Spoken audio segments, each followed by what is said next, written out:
नमस्ते दोस्तों। सत साहेब।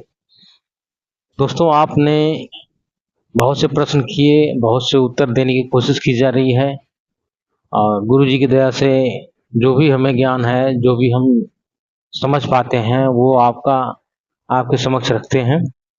कोशिश ये रहती है कि सभी डाउट क्लियर किए जाएं।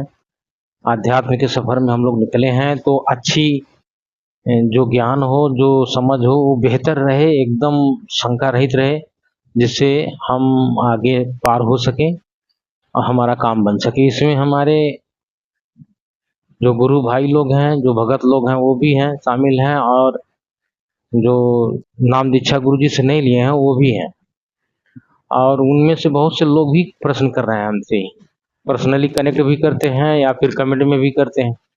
तो इसी तरह का प्रश्न आ रहा है कि ये अक्षर पुरुष के बारे में पूछा जा रहा है। हालांकि अक्षर पुरुष के बारे में हमारे गुरुजी ने सारी किताबों में भरपूर रूप से जो डिटेल्स दिए हैं, उसमें गहरी नज़र गीता में भी है, सृष्टि रचना आप देख लीजिए, और कबीर सागर सरलार्थ में भी, उसमें भी है, ज्ञान गंगा में भी है, गीता तेरा ज्ञान अमृत में भी है।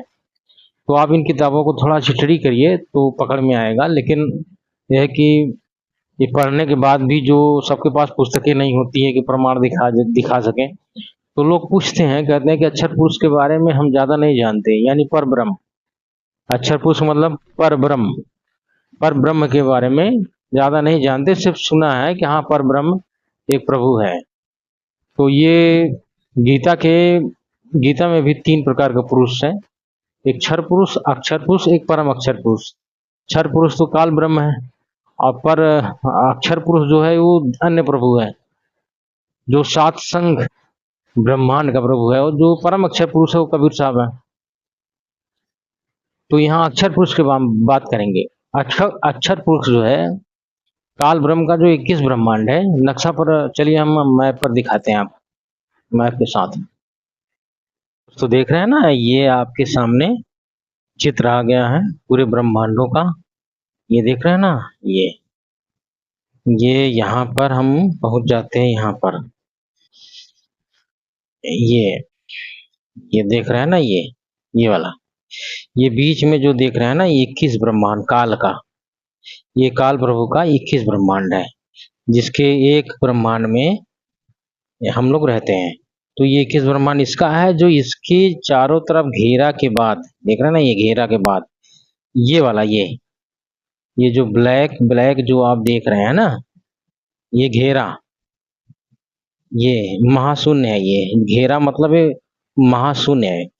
एक 7 संग ब्रह्मांड देखिए, काल ब्रह्म के बॉर्डर से इस बॉर्डर के बीच में है। ये वाला, ये है पर ब्रह्म का ब्रह्मांड। पर ब्रह्म माने अक्षर पुरुष। अक्षर पुरुष यहाँ रहता है, यहाँ पर, यहाँ इसको कहते हैं 12वां द्वार। 12वां द्वार पर ये पर ब्रह्म रहता है, और ये 7 संग ब्रह्मांड इसके चारों तरफ काल ब्रह्म के रहता है। और इस ब्रह्मांड में, इस ब्रह्मांड का ये प्रभु है, यहाँ का मालिक है, यहाँ से प्रभुता करता है। तो ये 12वें द्वार पर रहता है, ठीक है। तो ये पर ब्रह्म, पहले ये पर ब्रह्म भी यहाँ था, सतलोक में था, ये सतलोक में, ये भी यहीं पर था। और ये काल ब्रह्म का जो ये मालिक है ब्रह्म, काल भगवान, ये भी यहीं पर था। तो काल ब्रह्म की तरह ये भी बाहर निकाल दिया गया है, 7 संग ब्रह्मांड सहित। इसको पर ब्रह्म कहते हैं, क्षर पुरुष। इसकी पत्नी का नाम है ईश्वरी माया, ठीक है, या तो प्रकृति सूरत कहते हैं उसको। क्या कहते हैं? प्रकृति सूरत या ईश्वरी माया, इसकी पत्नी का नाम है। जैसे काल ब्रह्म की पत्नी का नाम क्या है? दुर्गा जी, आदिशक्ति। तो ये हुआ पर ब्रह्म के विषय में छोटा सा आपको परिचय दिया गया है। तो ये पर ब्रह्म यहाँ पर से निकाला गया, उसका लंबी कहानी है। तो हम पर ब्रह्म की आयु और पर ब्रह्म के जन्म और मृत्यु के बारे में थोड़ा सा हल्का प्रकाश हम डालने की कोशिश करते हैं, गुरु जी के ज्ञान के आधार पर आपको हम बताते हैं। तो आपने देखा ना, परब्रह्म का एक छोटा सा परिचय। तो परब्रह्म पहले सतलोक में था। ये जब काल ब्रह्म ने वहां पर तपस्या किया 70 युग फिर 64 युग, फिर वहां से जीवात्माओं को मांग करके यहाँ पर अपने लोक में आया और उसको निकाला गया। उसके बाद ये परब्रह्म भी ऐसा ही किया, लेकिन उसने तप नहीं किया था, उसने सहज समाधि लगाई थी। सहज योग द्वारा, सहज योग ध्यान, वो तप नहीं होता है।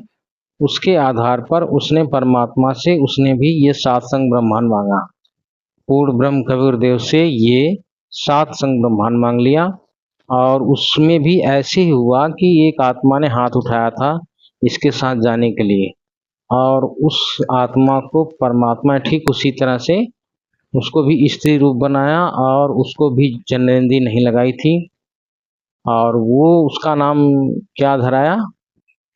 प्रकृति सूरत, ईश्वरीय माया।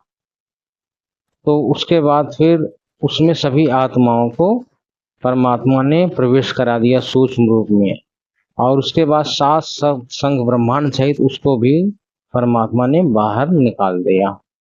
तो वो सात संग ब्रह्मांड आज भी वो आत्माएं उसी तरह से रहती हैं जैसे काल ब्रह्म के लोक में आत्माएं हैं।